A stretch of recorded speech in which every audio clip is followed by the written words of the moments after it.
네, 오후에 제자 도의 삶 시리즈 네 번째 시간 갖도록 하겠습니다. 자, 디도서 2장 11절부터 14절까지 말씀을 먼저 읽고 제가 설명을 드린 다음에 진행하도록 하겠습니다. 한번 읽어주실까요? 구원을 가져다 주시는 하나님의 은혜가 모든 사람에게 나타나 우리를 가르치시되 하나님의 성품에 위배되는 것과 세상에 속한 정욕들을 우리가 거부하고 이 현 세상에서 맑은 정신을 가지고 의롭게 하나님의 뜻대로 살며 저 복된 소망과 위대하신 하나님 곧 우리 구원자 예수 그리스도의 영광스러운 나타나심을 기다리게 하셨느니라. 그분께서 우리를 위해 자신을 주셨으니 이것은 모든 불법으로부터 친히 우리를 구속하시고 정결하게 하사 선한 행위에 열심을 내는 백성 곧 자신을 위한 특별 소유 백성이 되게 하려 하심이라. 네, 자 먼저 이 말씀을 한번 살펴본 다음에 나가겠습니다. 자 먼저 11절에 보니까 하나님의 은혜라고 했습니다. 이 하나님의 은혜가 모든 사람에게 나타났다. 어떻게 나타났을까요? 바로 예수 그리스도의 모습으로 나타나신 거죠. 그래서 하나님의 은혜라고 하는 것은 예수님 자신을 가리키는 말씀입니다. 그래서 모든 사람한테 나타났다. 즉 구원이 모든 인류한테 제공되었다라고 하는 것입니다. 자, 이것은 보편적 구원을 말하는 것이 아니에요. 자, 주의하셔야 됩니다.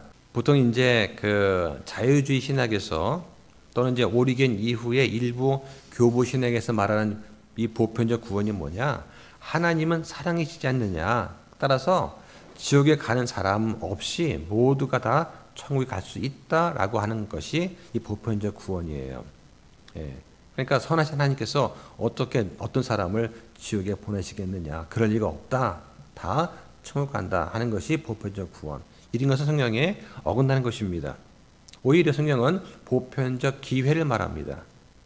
그리스도의 속죄는 모든 인류의 구원을 위해 충분하지만 그것을 믿고 받아들이는 사람한테만 적용된다. 그래서 보편적 구원이 아니라 보편적 기회가 중요한 거예요.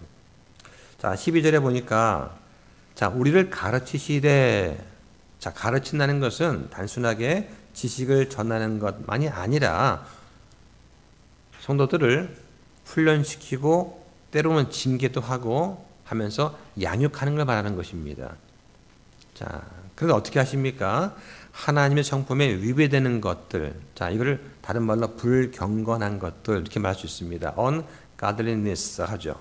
그러니까 하나님을 무시하고 세상의 풍조를 따르는 그 태도를 말합니다. 자, 이것과 그 다음에 세상에 속한 정욕들을 우리가 거부하고 이 현 세상에서 맑은 정신을 가지고 의롭게 하나님의 뜻대로 살며 합니다. 여기서 보니까 맑은 정신, soberly, 의롭게, righteously, 그 다음에 하나님의 뜻대로, godly 세 가지가 나와요. 그래서 균형 잡힌 그리스도의 삶은 세 가지입니다. 첫 번째는 나 자신과의 관계에 있어서는 어떻게 되느냐? soberly한 거예요. 즉 맑은 정신을 가지고 다시 말하면 질서 있게 자기 절제를 하면서 그런 얘기입니다. 자, 그러면 다른 사람과의 관계는 어떻게 되느냐? righteously 해야 돼요. 즉 의롭게 살아야 됩니다. 공정과 사랑을 실천하면서 의롭게 살아야 된다. 그 다음에 하나님과의 관계는 어떠냐? godly 해야 돼요. 그러니까 하나님의 뜻대로 사는 것입니다. 어떻게? 경건하게 사는 거예요. 이게 뭐냐? 하나님을 두려워하고 말씀에 순종하고 믿음의 행위를 하면서 사는 것, 이게 경건한 거고 이것이 하나님 뜻대로 사는 것이다 하는 것입니다. 이 세 가지를 지금 말하고 있습니다. 자, 13절에서 저 복된 소망과 복된 소망이 무엇입니까? 바로 성도의 휴거를 말하는 것이죠. 그러니까 휴거가 뭐냐? 교회가 공중에서 주님을 만나는 사건을 휴거라고 하고 그 다음에 주님께서 이 지상에 내려오셔서 재림하셔서 왕국을 세우는 거. 자, 이거 지상 재림이죠. 그러니까 공중 휴거와 지상 재림은 좀 다른 거예요. 이 두 개는 구분할 수 있어야 됩니다. 자, 그러면서 위대하신 하나님 곧 우리 구원자 예수 그리스도. 자, 여기서 뭐냐? 예수님께서 바로 참 하나님이시다 하는 것을 알 수가 있는 것이죠.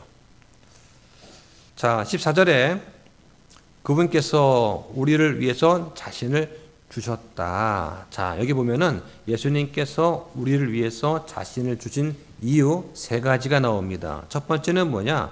모든 불법으로부터 친히 우리를 구속하시기 위한 것이다. 그러니까 우리를 죄의 형벌과 죄의 지배로부터 우리를 해방시키기 위해서 예수님이 자신을 주셨다 한 것이고, 두 번째는 뭐냐?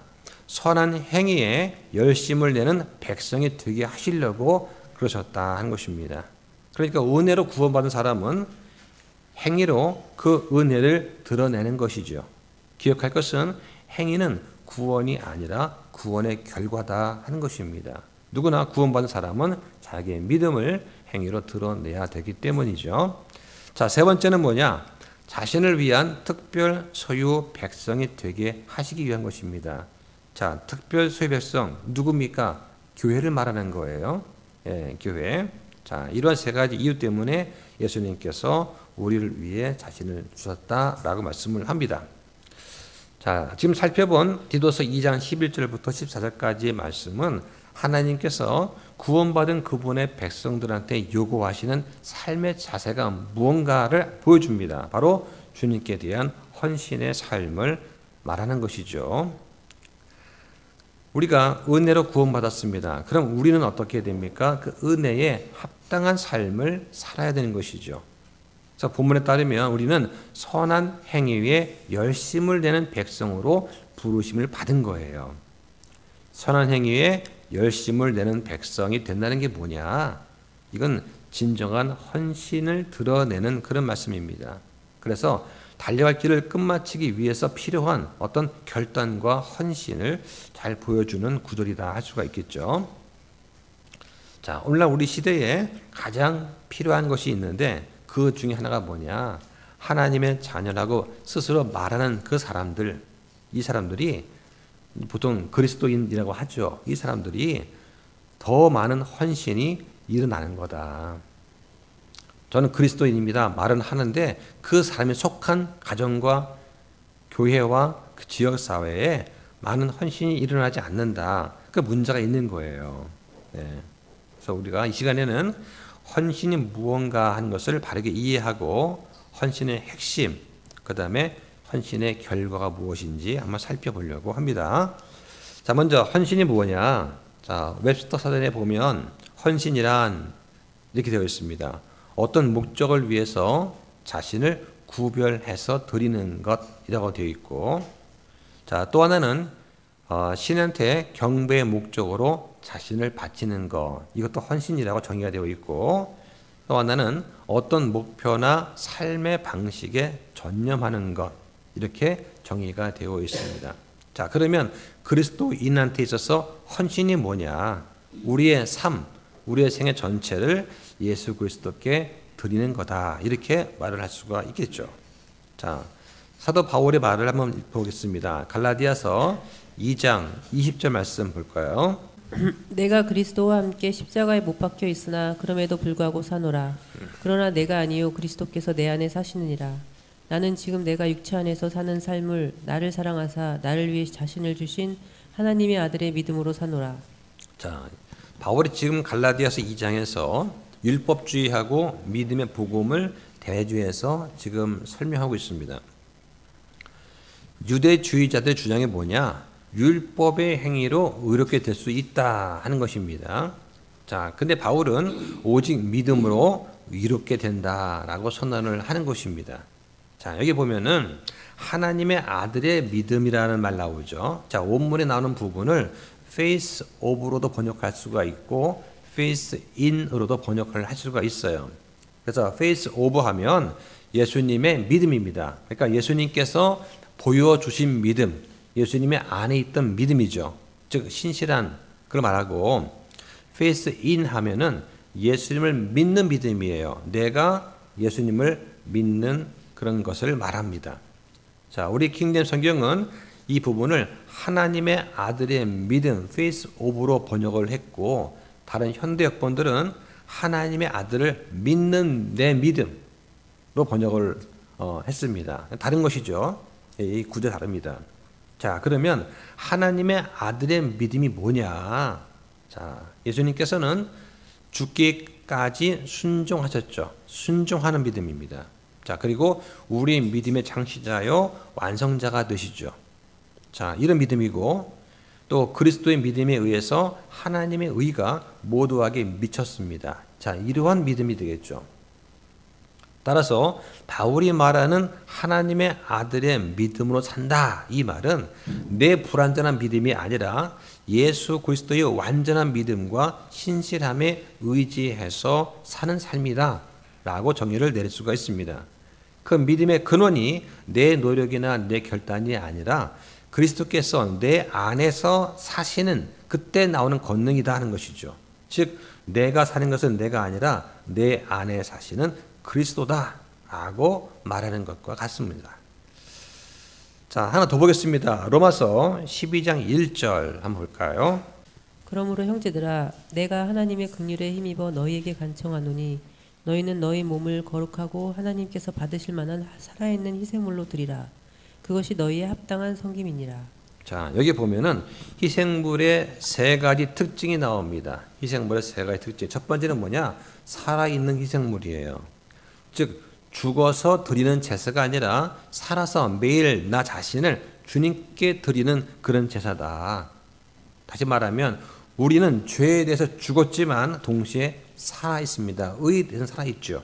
즉 죄에 대해 죽었고 로마서 6장 11절 하나님께 대해서는 산자다 하는 것을 잘 기억해야 됩니다. 자, 두 번째는 우리가 거룩한 희생물이어야 됩니다. 거룩이 뭐냐? 죄로부터 분리되는 거예요. 그리고 하나님께 온전히 바쳐지는 것이다 하는 것을 또 볼 수 있습니다. 자, 또 한 가지 특징이 뭐냐? 하나님께서 받으실 만한 희생물, 받으실 만한, 다른 번역본에는 기뻐하실 만한으로 번역이 되어 있죠. 자, 즉 어떤 것은 내 의에서 나온 것이 아니라 하나님의 은혜와 감사와 사랑으로 자원해서 드리는 것이다 하는 것이죠. 하나님의 은혜에 감사와 사랑으로 드리는 것. 자, 이것이 받으실 만한 희생물이다라고 하는 것입니다. 이것도 우리가 곰곰이 생각하면 참 나눌 게 참 많은 그런 구절입니다. 자, 우리는 대개는 내 의에 나와서 남이 보니까 남한테 인정받기 위해서 또는 이 정도는 돼야 되니까 하는 그러한 다른 사람의 시선을 의식하면서 우리가 믿음 생활할 때가 많습니다. 이게 좀 치우치다 보면 이게 믿음 생활이 아니고 종교 생활이 될 수밖에 없어요. 자, 그것이 아니라 내가 은혜에 감동해서 그 은혜에 감사하는 마음으로 사랑을 자원해서 사는 것입니다. 우리가 어떤 일을 섬길 때에 은혜가 안 되면 그 일을 잠깐 내려놔야 된다라고 하는 것이죠. 자, 우리의 생각과 우리의 감정과 우리의 계획과 시간, 물질 이 모든 것들은 다 하나님께 속한 것입니다. 우리는 그래서 모든 생각을 사로잡아서 그리스도께 순종해야 됩니다. 이 헌신은 단지 마음속에 있는 결심으로 끝나는 것이 아니고 우리의 행동으로 섬김으로 순종으로 나타나야 된다 하는 것이죠. 자, 말씀 보겠습니다. 히브리서 12장 28절 한번 볼까요? 그러므로 우리가 움직일 수 없는 왕국을 받고 있으니 은혜를 소유하자. 이 은혜에 의거하여 우리가 공경하는 마음과 하나님께 속한 두려움을 가지고 받으실 만하게 하나님을 섬길지니. 왕국이 어떤 왕국일까요? 자, 이 왕국은 하나님의 왕국, Kingdom of God입니다. 자, 이 왕국은 눈에 보이는 물질적인 왕국이 아니라 내면적인 영적인 왕국, 영적인 통치를 말하는 것이죠. 그래서 거듭난 성도 안에서 역사하시는 하나님의 다스림을 말하는 것입니다. 자, 따라서 우리가 은혜를 소유하자. 자, 이 은혜가 어떤 은혜냐? 단순히 구원을 받는 그런 은혜뿐만이 아니라 우리가 하나님을 섬길 수 있는 능력과 태도를 주시는 그런 은혜입니다. 그래서 우리가 은혜를 소유합시다. 은혜 받았습니다. 이 은혜는 뭐냐? 구원에 관한 것만이 아니라 내가 주를 섬길 수 있는 은혜, 섬길 수 있는 능력과 태도까지 주시는 그런 은혜다 하는 것을 좀 기억하면 좋겠습니다.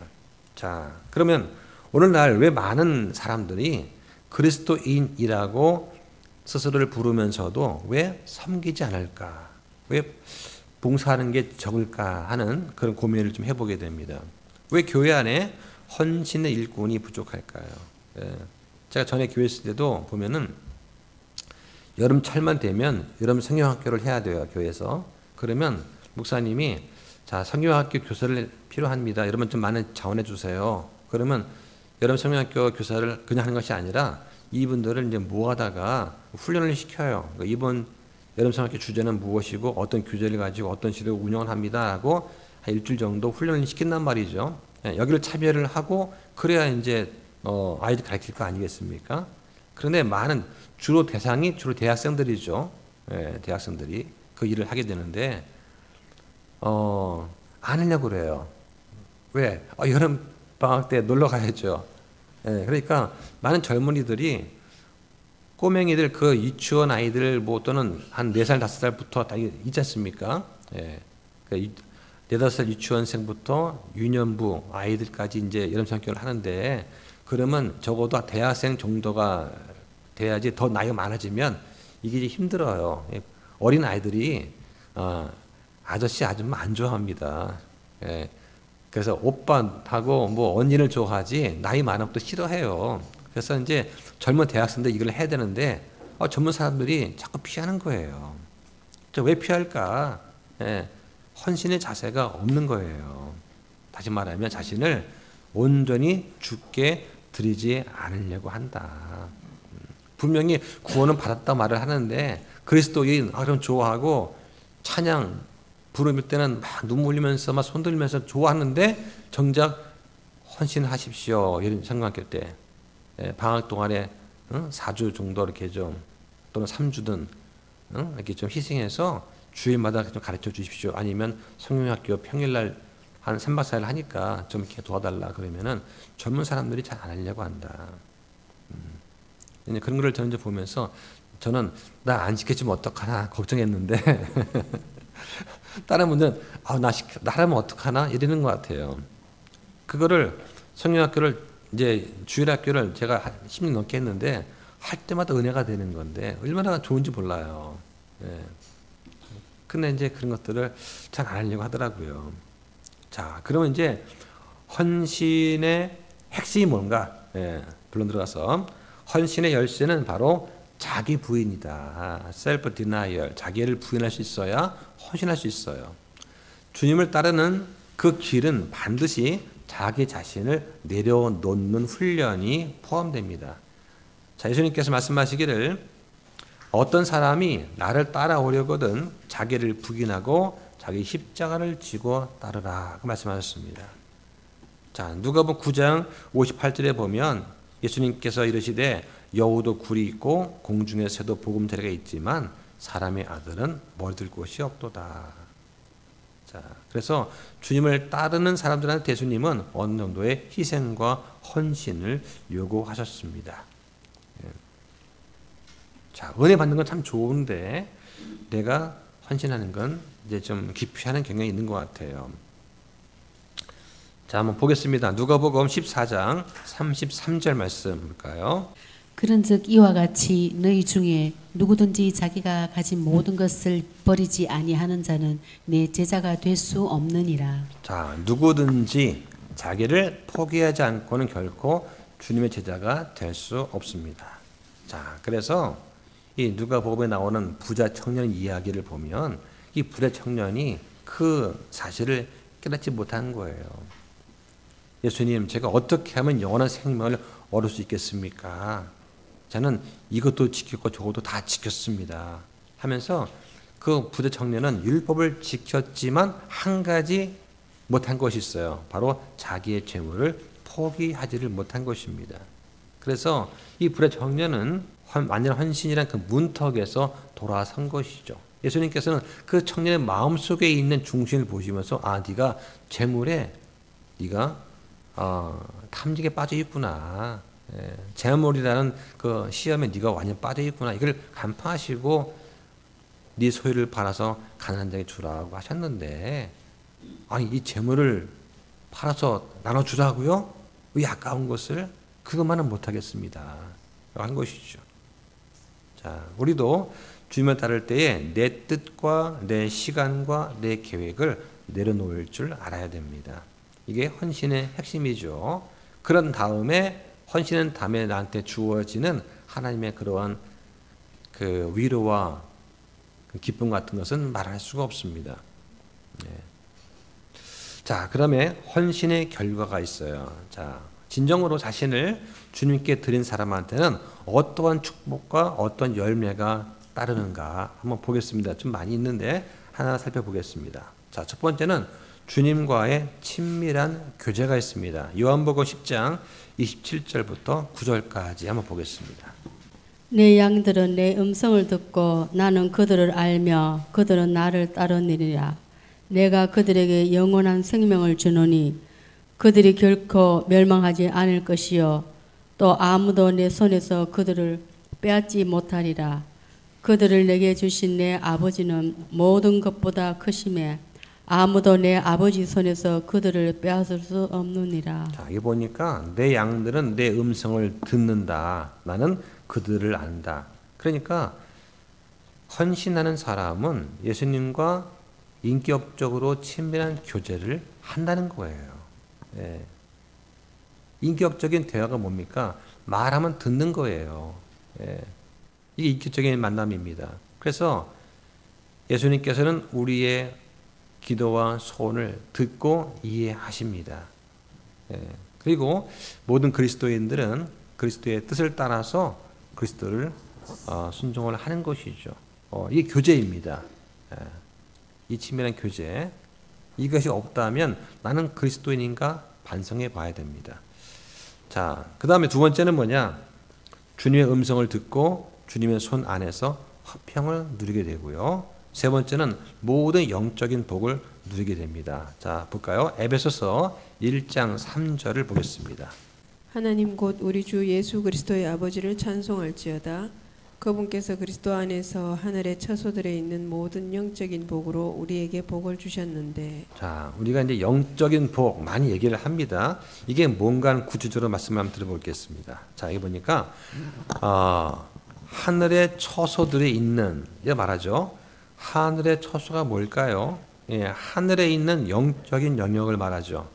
다시 말하면 그리스도인들의 신자로서의 위치와 신분을 말하는 것입니다. 그래서 에베소서 2장 6절에 보면 우리를 함께 일으키사 그리스도 예수님 안에서 하늘의 처소들에 우리를 함께 앉히셨다라고 나와 있습니다. 그러니까 신자들은 아직 몸은 땅에 살고 있지만 그의 신분과 상속 유업은 이미 하늘에 속한 자예요. 이게 하늘의 처소들에 있다 그 말입니다. 자, 그럼 영적인 복이 뭐냐?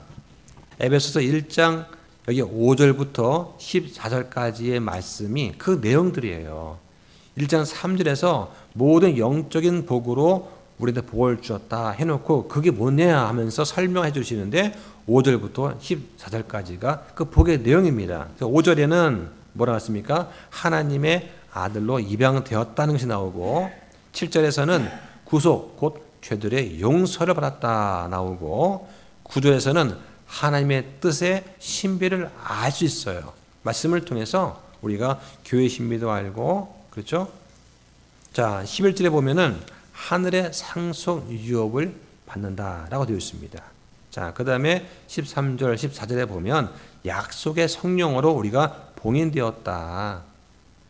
즉 마귀가 우리를 빼앗지 못한다라고 하는 것입니다. 자, 이런 것들이 영적인 복이에요. 이 영적인 복은 이미 주신 겁니다. 주신 것이고 또 계속해 풍성하게 주실 것이죠.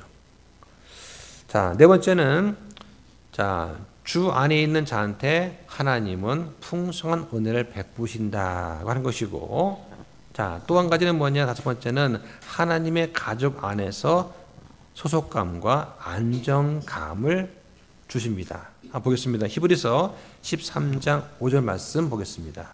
너희의 행실을 탐욕이 없게 하고 너희가 가진 것들을 만족하라.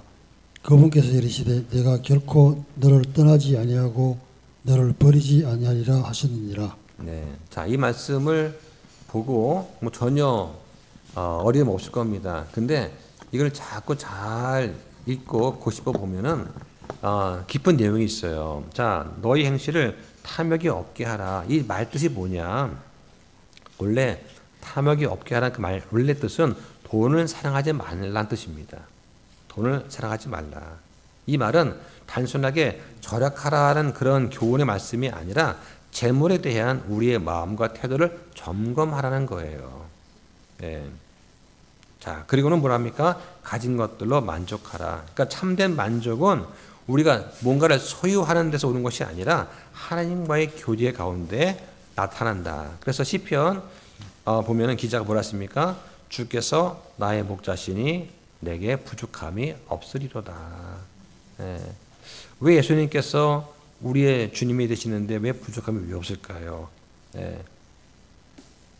통장에 잔고가 없는데 왜 뭐가 부족함이 없어요? 당연히 부족하죠. 근데 그걸 말하는 것이 아니죠. 예. 제가 예전에 이제 그 군대 있을 때 기도 제목이 뭐였냐면 일주일 중에 주일만큼 정말 예배를 푹 온전히 들으면 좋겠다. 왜냐면 주일날 딱 되면은 월화수목금부터 훈련 아닙니까? 그럼 주일날 딱 되면 오전 예배 딱 갔다 오자마자 또 오후에 작업 들어가 막 그러거든요. 일주일에 하루만이라도 좀 쉬면서 온전히 성경 말씀 읽고 주님께 경배하면 참 좋겠다. 이게 제 소원이었었어요. 근데 딱 제대하고 마음껏 해봐야 되는데 합니까? 이제는 하고 싶은 게 너무 많은 거예요. 네, 주님과의 친밀한 교제 여기에 푹 빠져야 되는데 그것보다 더 하고 싶은 게 많은 겁니다. 그래서 가진 것들을 만족하라. 예. 그래서 하나님과 교제할 때 주시는 그 만족 이게 정말 중요하다.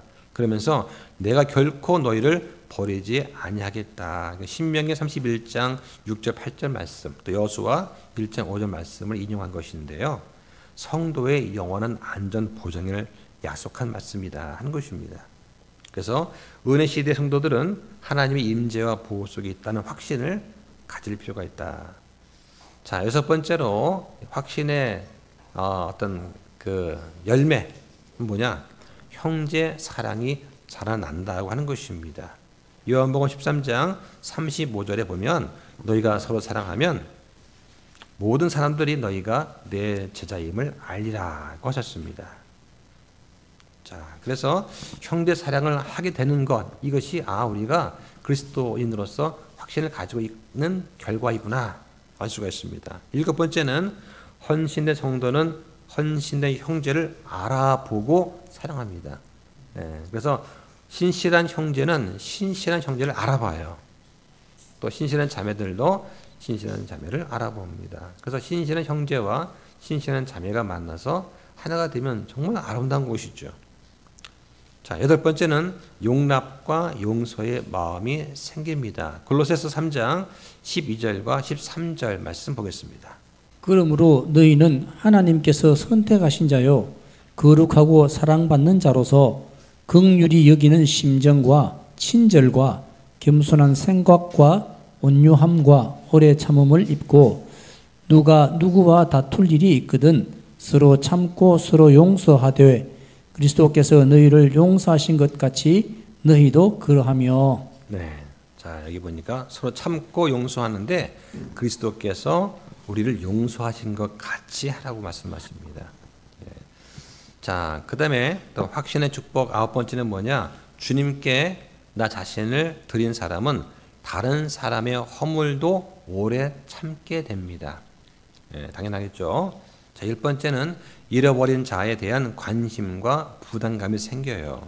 자, 마태복음 28장 18절부터 20절까지 한번 보겠습니다. 예수님께서 그들에게 오셔서 말씀하여 이르시되 하늘과 땅에 있는 모든 권능이 내게 주어졌으니 그러므로 너희는 가서 모든 민족들을 가르치고 아버지와 아들과 성령의 이름으로 그들에게 칙례를 주며 무엇이든지 내가 너희에게 명령한 모든 것을 그들에게 가르쳐 지키게 하라.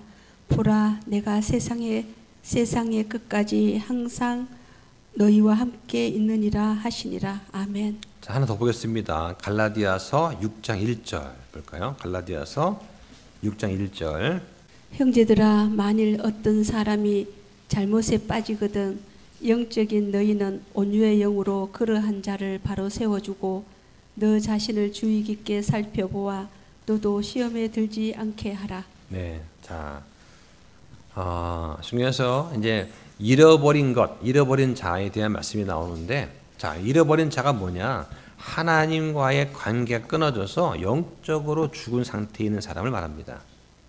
자, 잃어버린 자는 하나님께 속해 있어도 죄 때문에 하나님과 분리된 자를 말합니다. 잃어버린 자는 자기 뜻대로 살면서 하나님께로 향하는 길을 모르는 사람을 가리킵니다. 잃어버린 자는 결국 영원한 멸망으로 가는 존재다라고 할 수가 있겠죠. 자, 잃어버린 자에 대해서 자, 우리가 그 사람이 구원을 받았는지 못 받았는지 알 수는 없는 상태가 있을 수 있어요. 그러니까 뭐 가끔 교회 나오다가도 이제 흐지부지 안 나온다든가 그런 사람이 잃어버린 자일 수 있습니다. 그럴 때 어떻게 됩니까? 온유한영으로 바로 잡아줘야 된다. 11번째로 헌신의 성도는 복음의 책임을 느낍니다. 자, 12번째는 자, 개인적인 사명감을 가져요. 이게 내 일이다 하는 의식이 생깁니다. 자, 아까 읽었던 로마서 12장 1절과 2절 말씀 또 한번 읽어볼까요? 그러므로 형제들아, 내가 하나님의 긍휼에 힘입어 너희에게 간청하노니 너희는 너희 몸을 거룩하고 하나님께서 받으실 만한 살아있는 지식물로 드리라. 그것이 너희의 합당한 섬김이니라. 너희는 이 세상에 동화되지 말고 너희 생각을 새롭게 함으로 변화를 받아 하나님의 그 선하시고 받으실 만하며 완전한 뜻이 무엇인지 검증하도록 하라. 자, 중고등학교 때까지는 부모님 손잡고 잘 교회에 나오다가 대학생이 되고 또는 이제 사회에 나오게 되면 젊은 사람들은 되게 이 세상에 동화되지 말고 생각을 새롭게 함으로 변화를 받아야 되는데 이 부분에서 대부분 많이 실패를 합니다. 자기 친구들 따라서 동료라든가 또래 집단에 어울리게 됩니다. 그러면서 순수한 신앙을 잃어버리거나 좀 이렇게 멀리하는 그런 경우가 있는 것 같아요.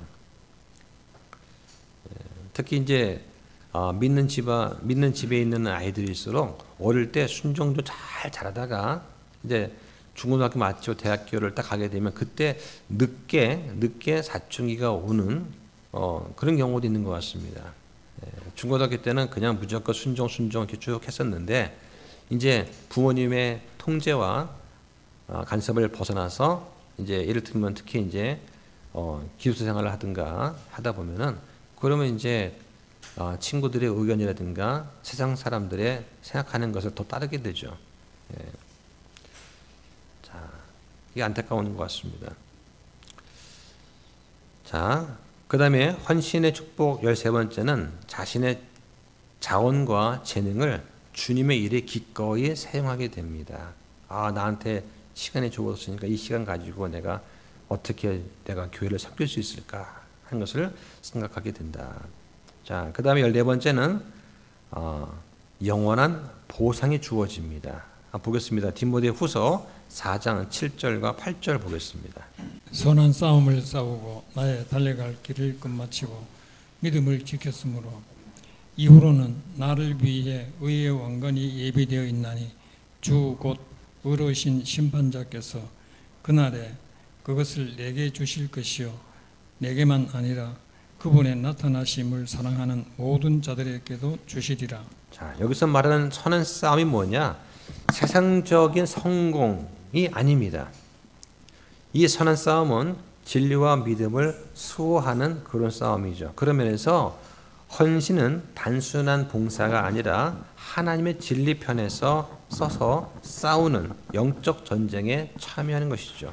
자, 여기 보면 믿음을 지켰다. 바울은 교리적 순수성을 지켰습니다. 그래서 세상과 타협하지 않고 그리스도의 복음을 변개하지 않은 것이죠. 자유주의 신학에 타협하지 않고 성경에 있는 복음을 변개시키지 않는 것, 이것이 믿음을 지킨 거다라고 하는 것입니다. 자, 그러고 나서 어떤 보상이 주어집니까? 의의 왕관이 주어져요. 예. 자, 성경에 보면은 그리스도인의 심판석에서 주어지는 왕관 5가지가 있습니다. 첫 번째는 썩지 않는 왕관이 있습니다. 그렇죠? 예. 이건 절제하면서 스스로 경주를 완주한 자, 자기 절제를 통해서 신실한 삶을 산 자한테 주는 왕관이 썩지 않는 왕관이십니다. 자, 두 번째는 기쁨 또는 환희의 왕관이 있습니다. 이것은 많은 혼들을 주님께 인도한 사람한테 주시는 왕관이죠. 예, 그러니까 전도자의 왕관이다 이렇게 볼 수 있습니다. 세 번째는 의의 왕관이 있습니다. 예수 그리스도의 나타나심을 사랑하는 모든 자한테 주시는 것이죠. 네 번째는 생명의 왕관이 있습니다. 이 왕관은 시험을 견딘 자 또는 죽기까지 신실한 자 또는 순교자의 왕관이다 이런 말도 할 수 있습니다. 자, 다섯 번째는 영광의 왕관이 있습니다. 이건 양떼를 목영한 목영자한테 주시는 그런 왕관이 될 수 있겠죠. 자, 이렇게 우리가 헌신했을 때 그 결과로 주어지는 보상이 분명히 있다. 총 14가지를 말씀을 드렸어요. 자, 정리하겠습니다. 자, 우리의 삶은 주님께 온전히 헌신된 삶입니까? 하는 것입니다. 우리는 세상에 속한 사람들이 아닙니다. 우리는 세상에 있는 그런 사람들이 아니라 이 세상은 잠깐 거쳐가는 우리는 구속받은 하나님 왕국의 백성들이죠. 그래서 예수님께서 자신을 내어드린 것처럼 우리도 예수님께 자신을 내어드리는 삶을 살아야 할 것입니다. 자, 이렇게 정리를 하고 이제 그룹을 나누어서 말씀하면서 이제 교제하면 좋겠습니다. 잠깐 기도하고 마치겠습니다.